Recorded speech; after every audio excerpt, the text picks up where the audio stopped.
can you actually go through a meeting and have no one know who you were? Our predisposition with our ego is to say, look how amazing I am, let me peacock. Mm-hmm. I mean, this is one of the biggest issues I have to deal with because venture, this is baked into like the norms. Mm-hmm. Let me tell you about all the amazing things I've done. So that's my goal, is every day to try and show up with a little less ego, a little more curiosity, better question, better listening.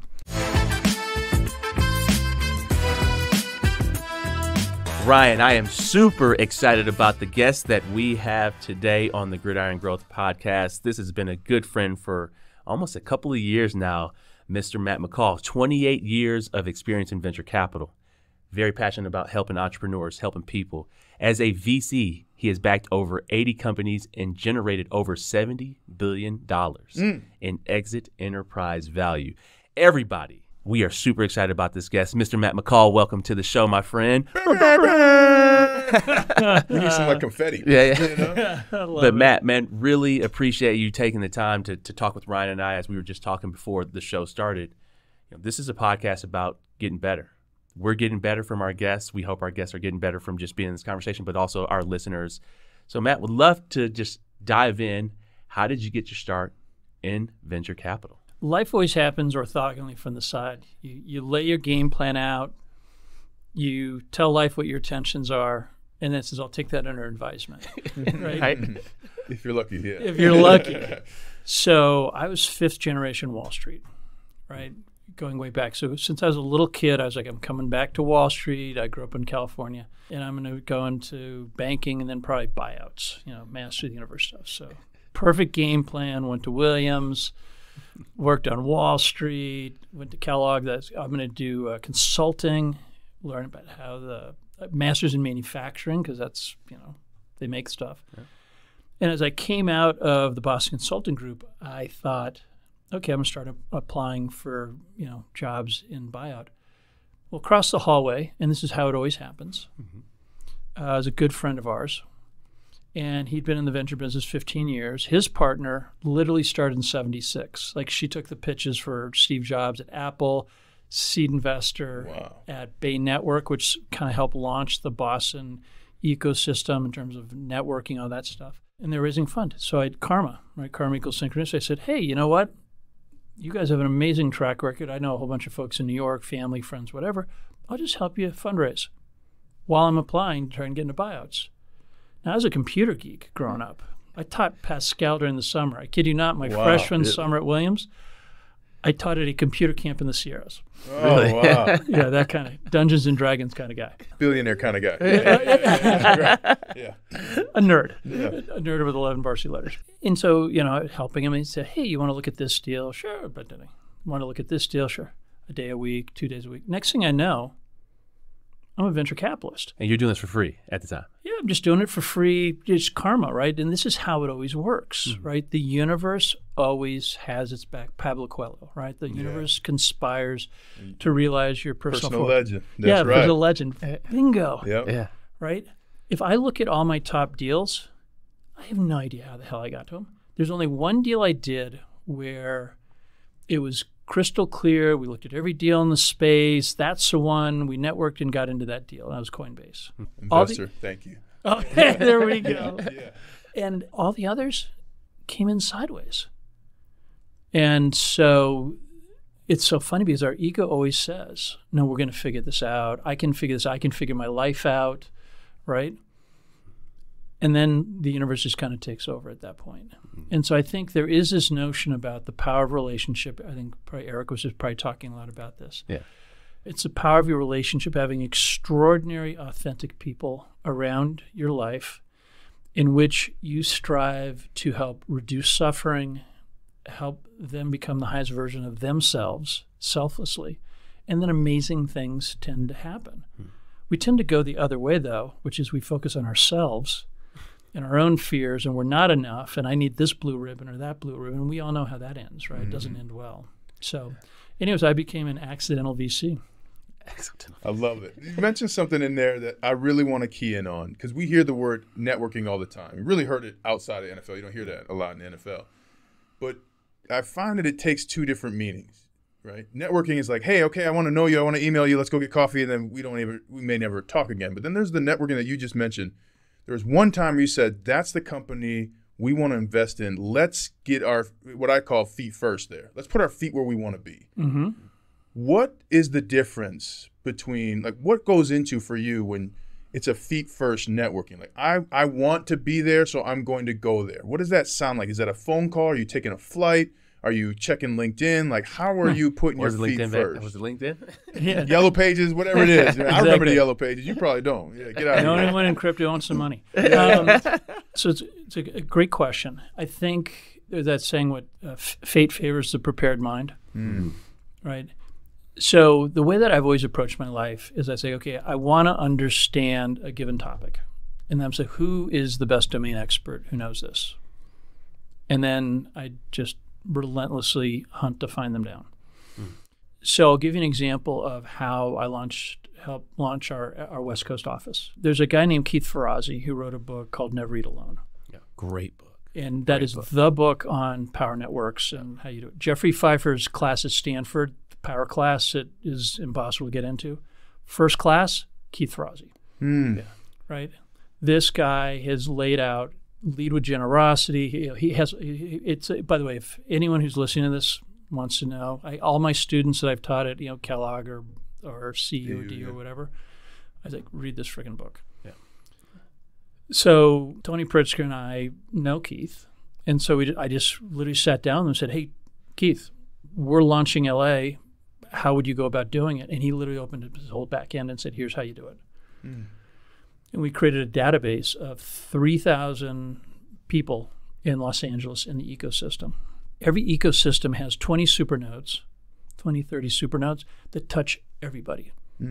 NFL. Peyton Manning is probably one call away from everybody. Yeah. Supernode for sure. Supernode, right? And then you have, so those are A's, and you have B's who are special nodes, subnodes, really good at a certain segment, subsegment, whatever. And then you have C's, which are kind of, and then the whole community at large.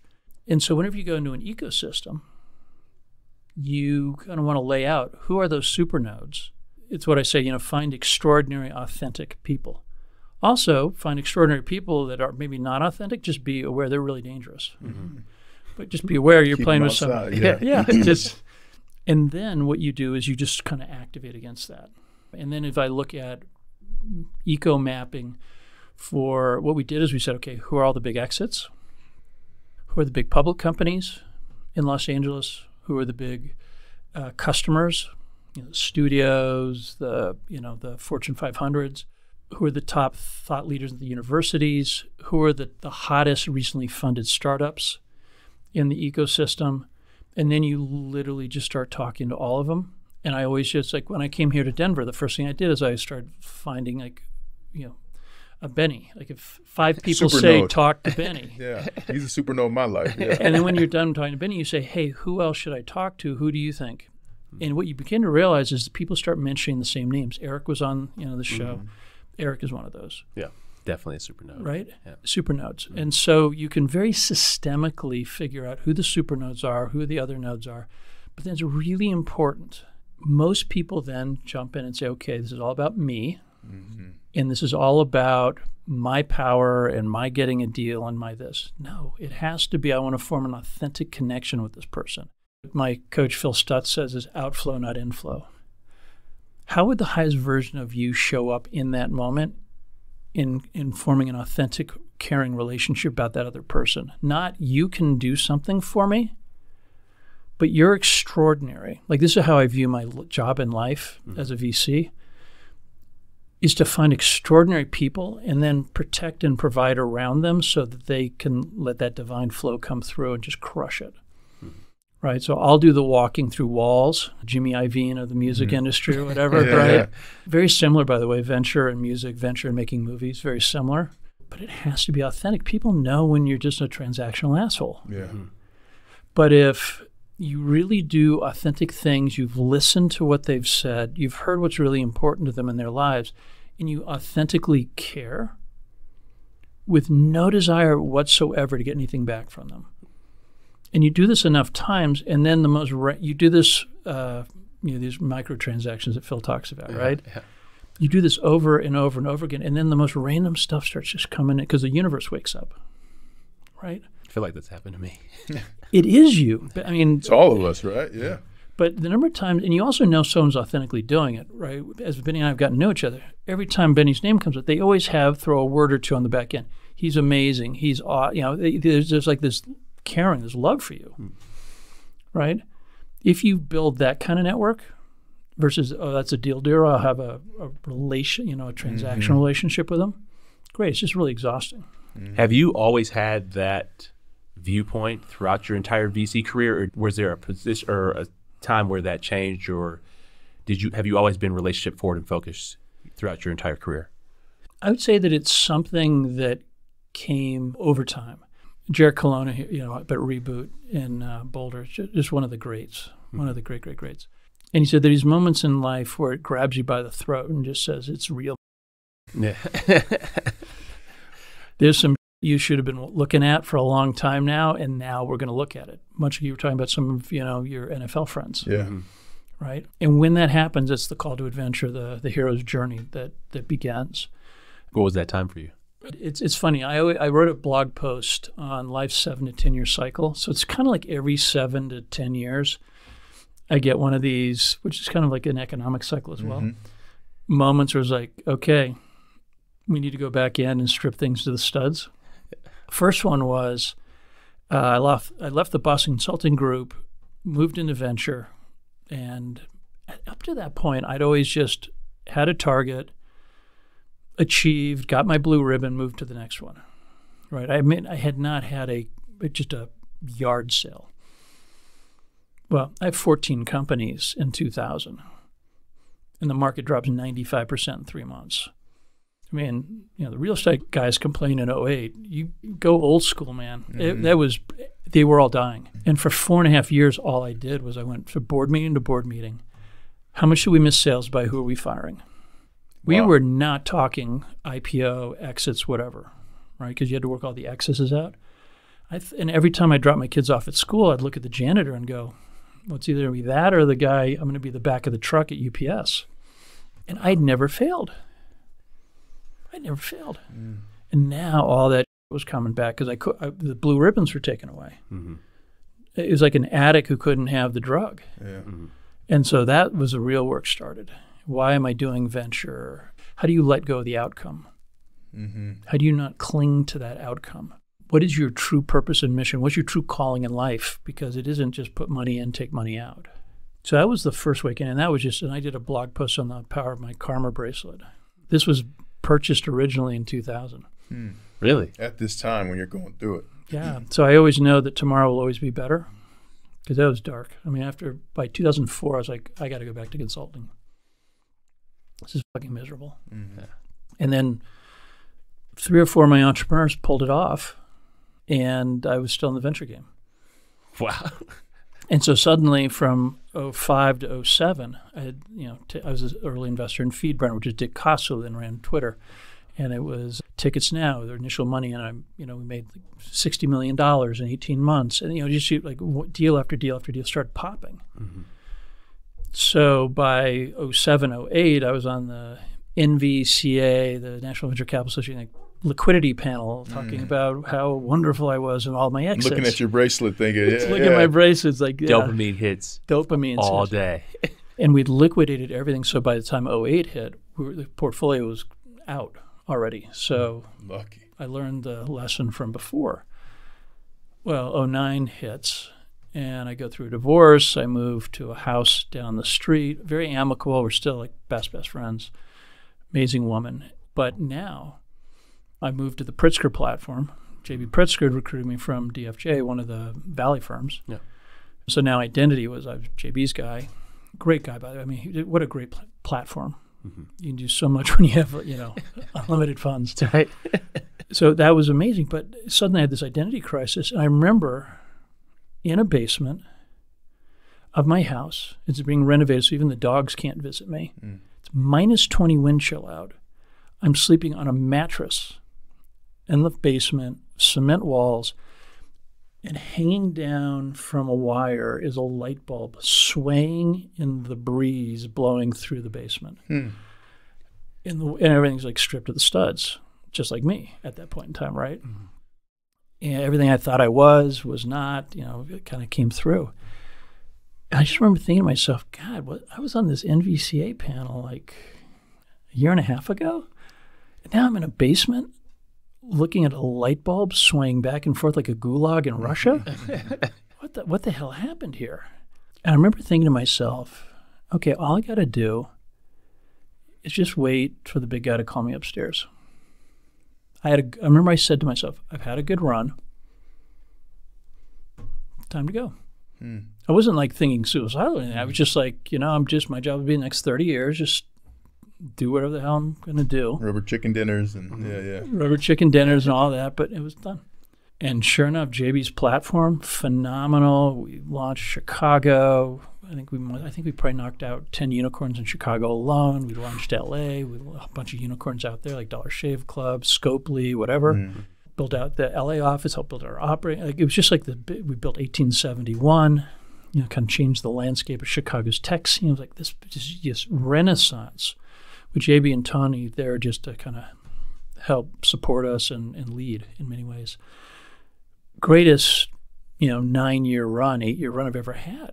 Coming off it just stripped to the studs, nihilism. And then I had my next Jerry Maguire moment. I remember we just sold Dollar Shave Club. And about 6 months earlier, we'd interviewed 100 entrepreneurs from Dick Casa and Michael Dubin at Dollar Shave Club all the way to raw startups. How could your VC be most helpful to you? What do you think was number one on that list? Leave him alone after investing? There was definitely a very large group that was like, just give me money and get out of it. Hands-on support. And then it was like, okay, help me with tech. The number one thing, it always started with, I don't trust you assholes further than I can throw you. But who can I turn to on a Sunday night when the demons are running through my head? Because I can't talk to anyone. My spouse is still freaking out I left McKinsey. So I can't tell him or her that we got like 3 months of runway left. Yeah. I can't tell my employees. So I just sit here and I don't sleep at night. So I'm like, wow, like this idea of a Sherpa, right? The VC is Sherpa, VC is father, right? And then the second was Michael Dubin's comment, which was, he said, when I went from $1 million to $200 million in revenue, the imposter was just ripping at me the whole time. You've probably, before the Super Bowl, I was there, right? You're like, who the hell do I think I am? I can't do here? this. I'm going to be an ass. In the ass. family office world now, or the rooms that we're in, I'm like, what am I doing here? Why me? Am I allowed to be in here? Who am I? I don't belong, right? And he said, make me a superhero, make me the highest version of myself, make me the best leader, and also my entire team. I'm like, VCs don't do that, right? We show up and get anxietal and transfer that onto the back of the entrepreneur. So $6 million valuation in, $1 billion exit. Everyone's like, what an amazing deal, da-da-da. I just numb the whole day. I didn't want to do another deal. Couldn't care less about the exit. $1 billion company at $6 million valuation, and you were numb the entire day. I was like, what the f is going on? Because you knew that you had to fix a piece that wasn't being fulfilled by the VC. Because I was on this dopamine dog biscuit thing, and just like any addiction system, the hit then it doesn't scratch the itch, right? It gets more exponential and more exponential. My adrenals were burned out is what happened. 0 cortisol. I mean, like flat. It took 4 years to rebuild it because I sprinted the marathon and get up at 6:37 in the morning and just go. You guys have seen the right football. Yeah. I'm Parenting. Parenting, whatever, right? And so this was the wake-up call for me. I'm like, okay. When I teach the Good Life class at CUDU and Williams and other places, there are a couple of questions that are just classics for how to think about what's my purpose in life. So if anyone's trying to figure this out, first of all, only 5% of people can tell you that. But the first one is if you just sit quietly and you meditate, and you do this enough times, eventually it comes to you. Quiet your mind and just simply ask, Viktor Frankl, this is the one who framed this, not what can I get out of life, What can I extract from life? That's the wrong question. At this moment in time, what is life calling me to do? And it's always calling us, every one of us. We just don't listen to it because the mind is planning and plotting and full of fear or full of aspirations or greed or whatever it happens to be. But if you really get quiet and you really sit in the seat and you let it soak down and you get through the I'm not enough, who should I think I have any purpose whatsoever? You'll just go, oh my God, my calling in life is this. And for me, it's this notion of transferring 2,000 years of wisdom with the help of Brian Johnson and all, Jerry Colonna and Phil Stutz, all this wisdom hasn't changed, into a framework that helps entrepreneurs, but that also helps my students. It helps my kids. It helps anyone who's human. Me. Yeah. You, right? The spark. The number of times I've done Dharma walks with you guys. Yeah. And suddenly you're like, wow, this is really rewarding. I have no idea. It's not a quid pro quo. It's just like, I love these walks. I love these talks. I love this authentic connection. And then the most random stuff comes in the side. Oh, by the way, you got to look at this deal. I'm like, oh, that looks like a good deal. Well, what was it in looking at deals? Because that's something that Bennie and I, professional athletes, you get brought terrible deals all the time. Adverse selection. But like, what are, okay, Bennie and I brought to you a deal. What are the first three things you're looking at to determine whether or not it's a good deal? So I teach classes on just this very topic. And we actually spent some time, Carter Cass, who was our head operating partner, who was just an iconic entrepreneur, and a number of our other partners. We all said, okay, the last 25 years, what were the characteristics of the deals that were just home runs, and which are the ones we really regretted doing? Let's create a list. And I think some of them, it starts with the person, right? Number one, have they lived the problem? Lived the problem. Interesting. Yes. So there are lots of people who have intellectual, like, hey, I think this would be a really intellectually interesting area. I think there's an opportunity there. Give you an example. Eric may have been talking about a company, CompScience, that we did. One of the founders was on the self-driving come out. I think a number of the players came out of Stanford. They're the best of the best on vision systems. And if I believe the origin story correctly, his father was in a warehouse, got hit, had an accident, and that kind of curtailed his career. And he had this moment of, this is ridiculous. Why don't we use vision systems in warehouses instead of driving cars to identify workman comp issues? But this wasn't an intellectual idea. This was, I don't want someone like my father to suffer through this again. And so they plug into the camera systems, do the analysis of what's going on, and then we'll do audits and say, hey, you know what? On this corner, the forklift keeps cutting the corner. They keep stacking the boxes too high here, but you can't do this manually, but you can with an automated system. 50% of the time, people are bending over. They're not lifting the boxes correctly. And then he went one step further and said, why don't we just become a workman's comp insurance company and use technology? That's an example of someone who experienced something, saw an evil in the world. So that's number one. Two is, can they evangelize and tell a story? Because it's all storytelling. Huge. That's a huge part, though. As we both know, with Craig Wortman, who worked with you, who has now become a really good friend of mine, who will be on the pod. But he talks about stories. I mean, stories, facts. What do you say? Facts tell, stories sell. Like, you have to be able to That's tell his a book. story. It's more important. They said Harvard Business Review said it's more valuable than an MBA, being able to tell a story. It is. Wow. So if I simply said to you, dog, fence, microphone, carpet, Tesla, I went through 20 items, and I said, okay, tell me what I just said. You'd be like, dog, whatever. Yeah. But if I said scarecrow, lion, Tin Man, white dog, Red shoes. red He you know what picked it up you right just away. did?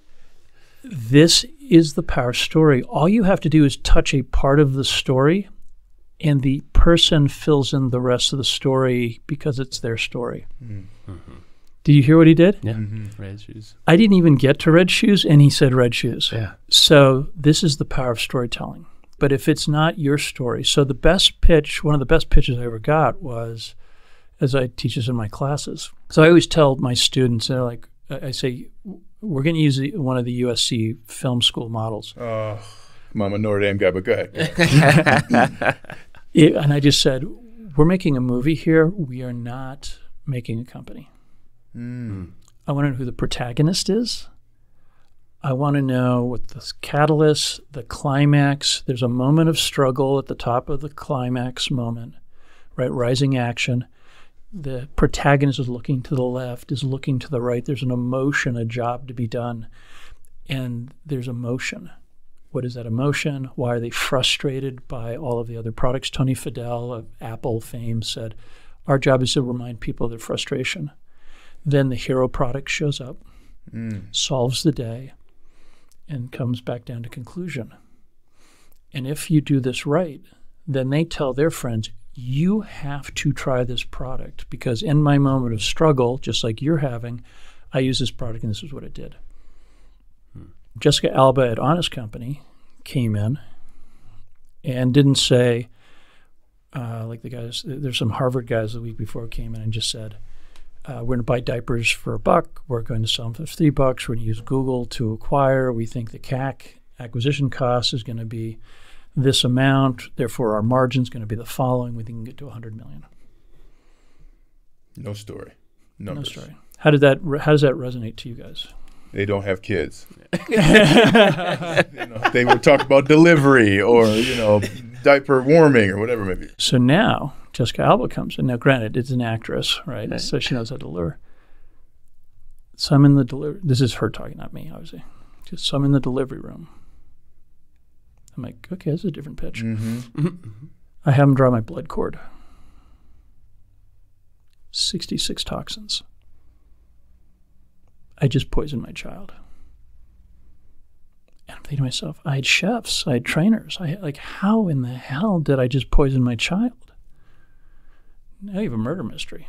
And of course, everyone in the room's like, how in the hell did that happen? What did you do? What did you do? Please tell me. Right? And a good storyteller creates that sense of emotional resonance. And now the person who's listening wants it to go away because they're feeling the emotion in their body, right? Also, do you notice how I pause? I always tell my teams when they're pitching at CU and DU, look at the judges. One of them was a date rape. I hate the category because there's stupid things like putting your finger in with a nail polish in the drink. Is there a date rape? It was a cube you dropped in and change it, sensed pH differences. Wow. And it would light up, attach to the phone, and then drop on the map that there had been a date rape incident at that location. Wow. Can you imagine what fraternities would do to clean up their friggin' act? Yeah.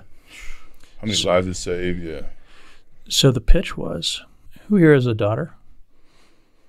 The judges raise their hand. She goes, when did it become okay when your daughter is just trying to go out and have a good time for her to get drugged and either sent to the hospital or raped? It's just the cost of social interaction. Don't say a word. Drop the hook.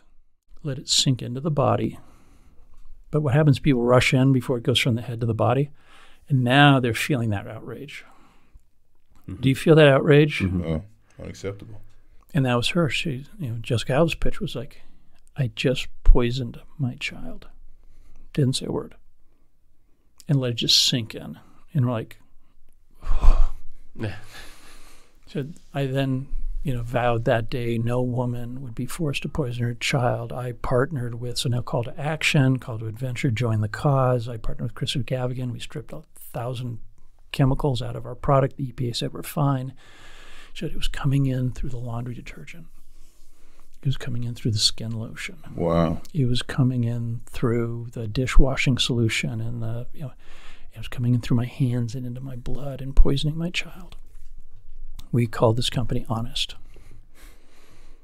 Do you see the difference? Feel the difference. You feel the difference. So I always say start with the heart and move to the mind. And the really good entrepreneurs, the Steve Jobs of the world, are these amazing storytellers. And they put you into the moment of struggle at the top of the movie, and they make you feel that emotion that's a feeling you have, wallow around in it a little bit, and then they provide the solution. They're also tenacious because they're just getting hammered left and right. So there has to be a resilience associated with those entrepreneurs at the end of the day. And then one of the most important ones is they have to be coachable.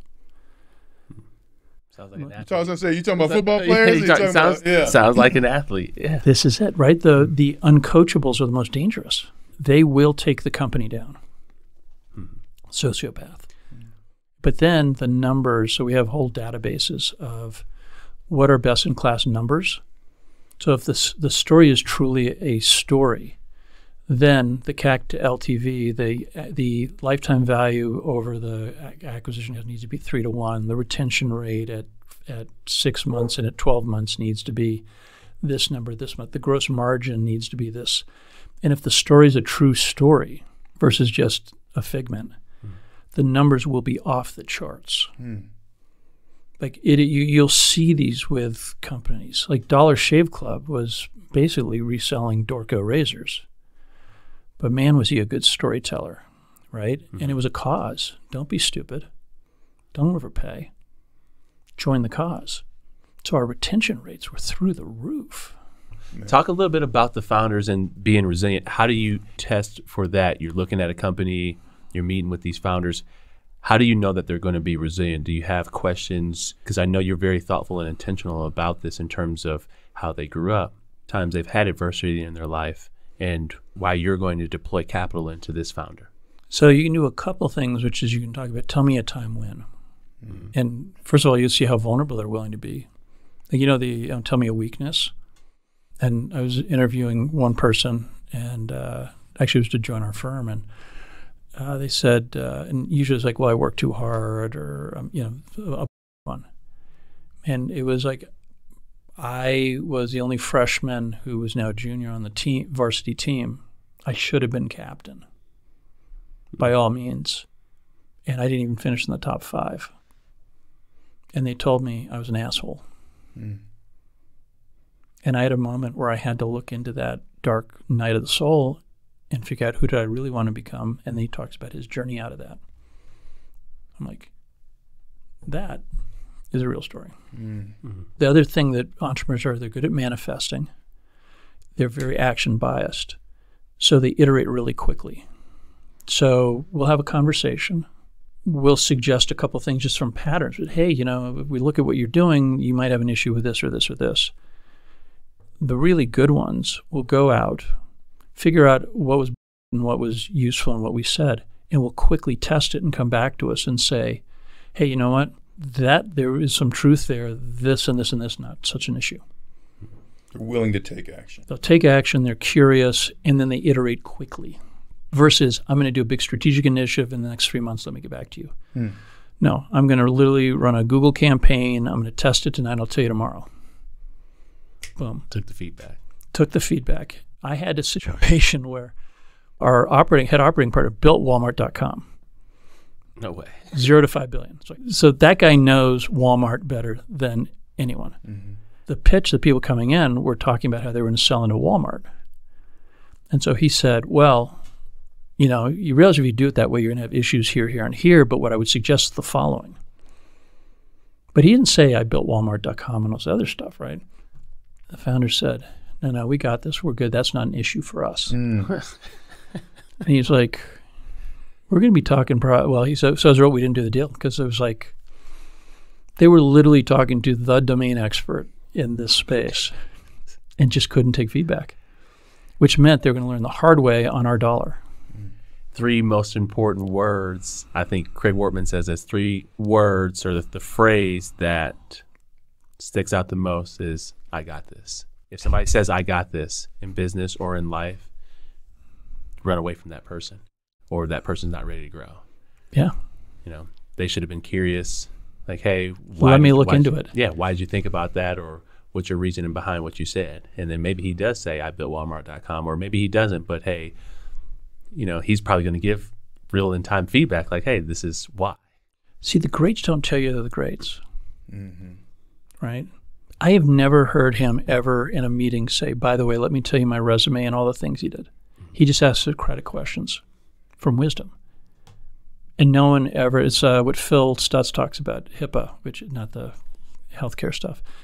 Humility, ignorance, beginner's mind, spiritual poverty, every day you go back to zero. You may have had 2 great days, but if you're not hitting it this morning, you go back to zero, you lose all the momentum. And anonymousness. Can you actually go through a meeting and have no one know who you were? Kaiser Soze. Yes, with the limp. Yeah. But it's really powerful. But yet our ego, our predisposition with our ego is to say, look how amazing I am, let me peacock. Mm-hmm.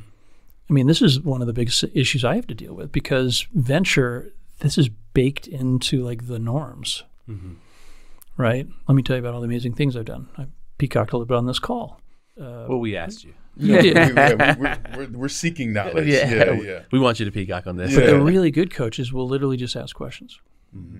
So that's my goal, is every day to try and show up with a little less ego, a little more curiosity, better question, better listening. What's the story behind how there are not more people that look like Bennie and I getting funding from venture capital firms? I think there are a couple of thoughts I have around this. Like my wheelhouse, like half my CEOs are women. Mm-hmm. And I know why that is because I grew up with an immense smart mom. Bennie, I know you grew up with an incredibly smart mom. Mm-hmm. And that's what I self-identify around. Right? That strong woman doesn't scare you away. Yeah. Yeah, and you begin to realize that they're great storytellers and this, and their empathy is a superpower, and the vulnerability, all this kind of stuff, right? But that's not the norm for a lot of folks.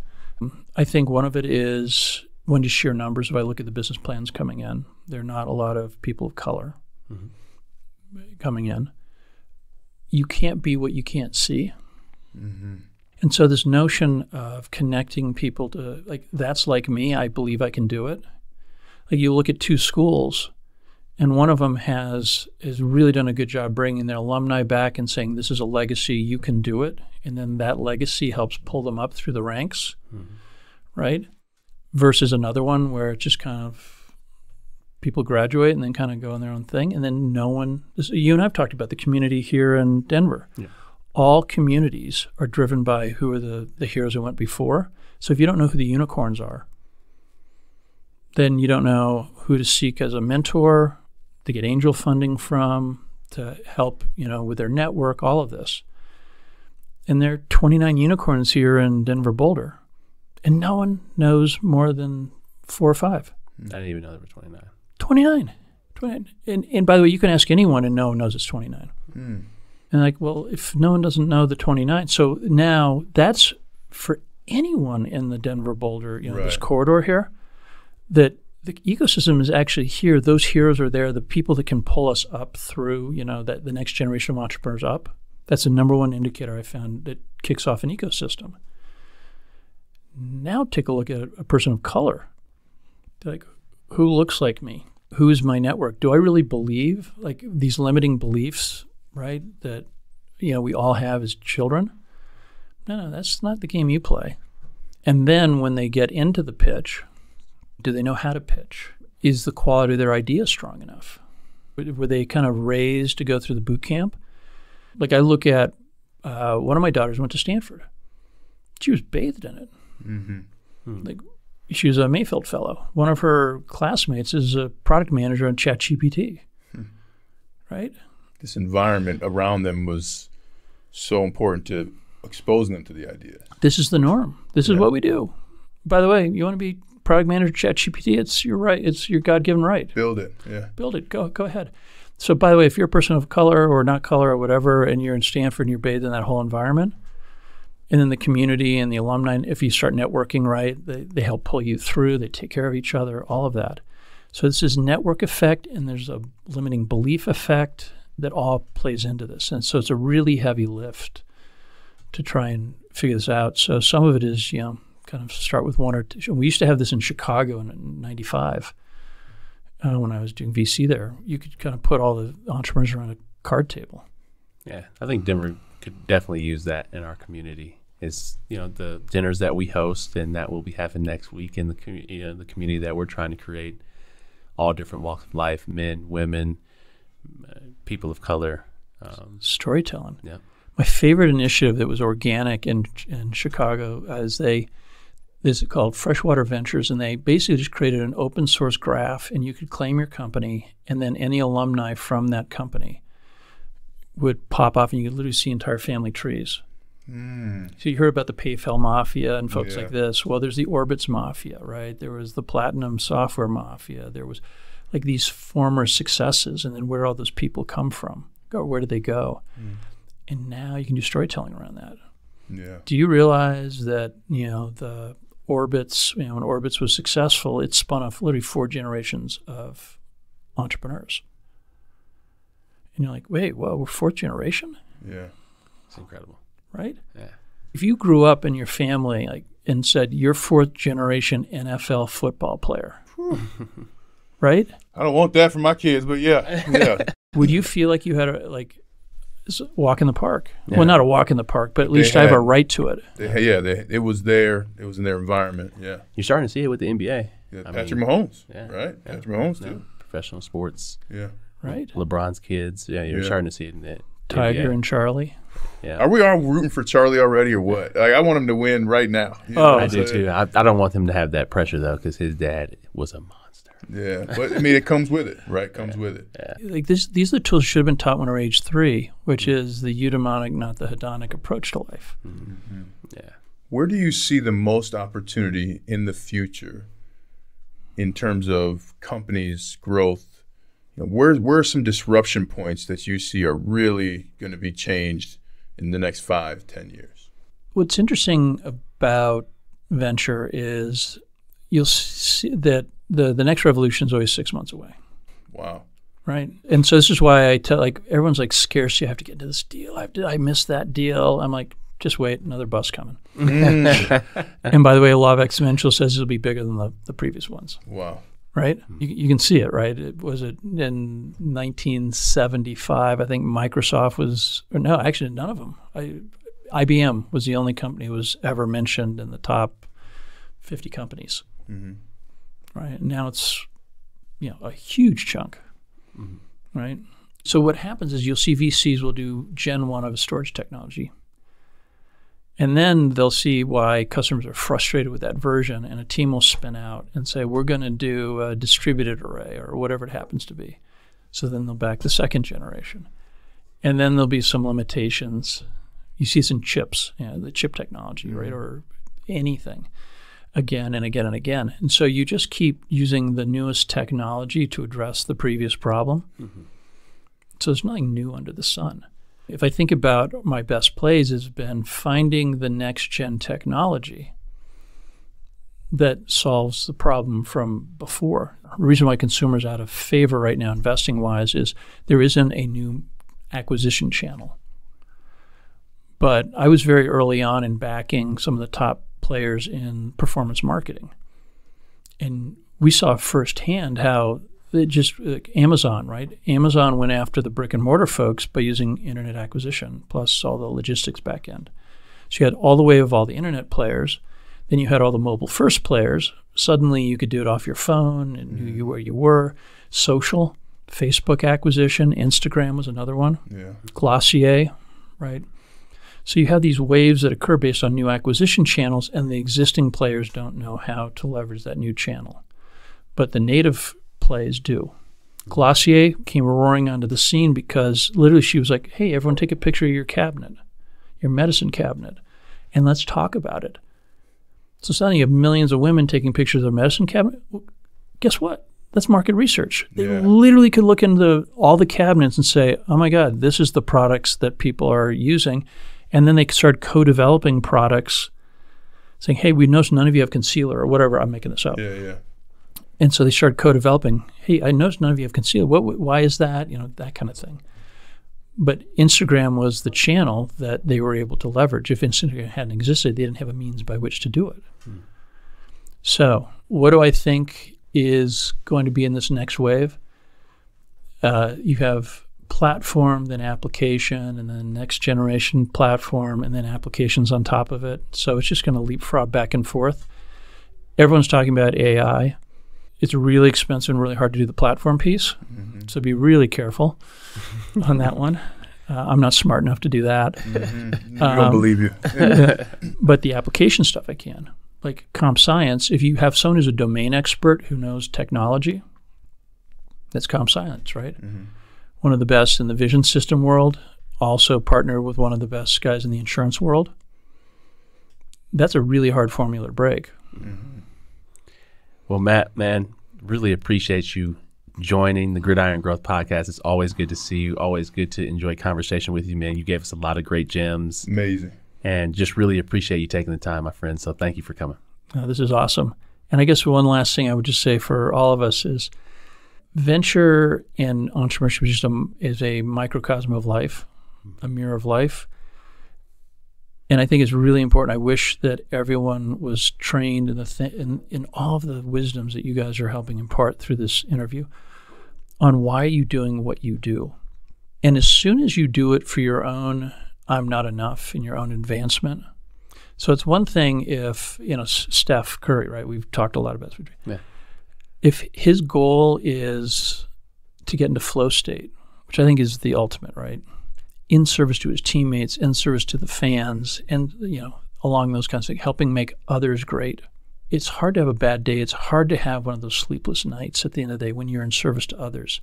Very quickly, though, I need to get a win here because I'm not enough.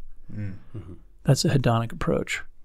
Versus just very simply, how can I close the gap today? What's one thing I can do and what's one thing I can stop that will make me a better version? And if you do that every single day, you're just going to compound and become a little bit better and a little bit better and a little bit better. And then a year from now, Brian Johnson talks a lot about this stuff. Yeah. You feel great about yourself.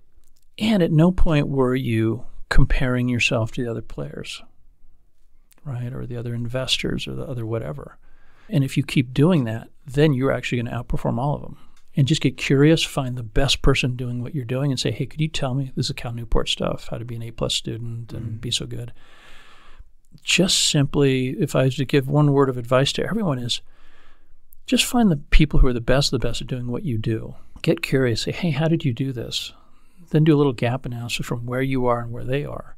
And just try and improve a little bit each day, but in service to someone else. Mm-hmm. Like, if you're a CEO, it's not so you can get the sales and become a unicorn and buy the house in the Hamptons, or get the contract in the NFL and have everyone adore you and all that. Yeah. But imagine if you got up in the morning like, you know what? I want to learn from Jerry Rice. I want to learn from who are the best wide receivers ever. Man, if I do the analysis, there's a couple things that they didn't do quite right. How could I become that? Mm-hmm. And now it's an internal game. And as long as it's an internal game, and then you're doing it because I want to become great in support of my team. Yeah. Right? And I want to help the next generation of wide receivers coming up. And I want to, become a role model for others. That is going to lead to a good life. If, on the other hand, you're all around, I'm not enough, I need to get the big contract, I'm being disrespected, I'm, whatever, it is going to be an absolute train wreck. And then when you retire and all the lights go away, you guys know this better than I, but it's like when the entrepreneur sells his company. That's usually when the dark night of the soul comes kicking in, because now you're like, well, I clearly was just doing it for the blue ribbon. Everybody, it's Mr. Matt McCall. Appreciate you, sir. Thank you. All right.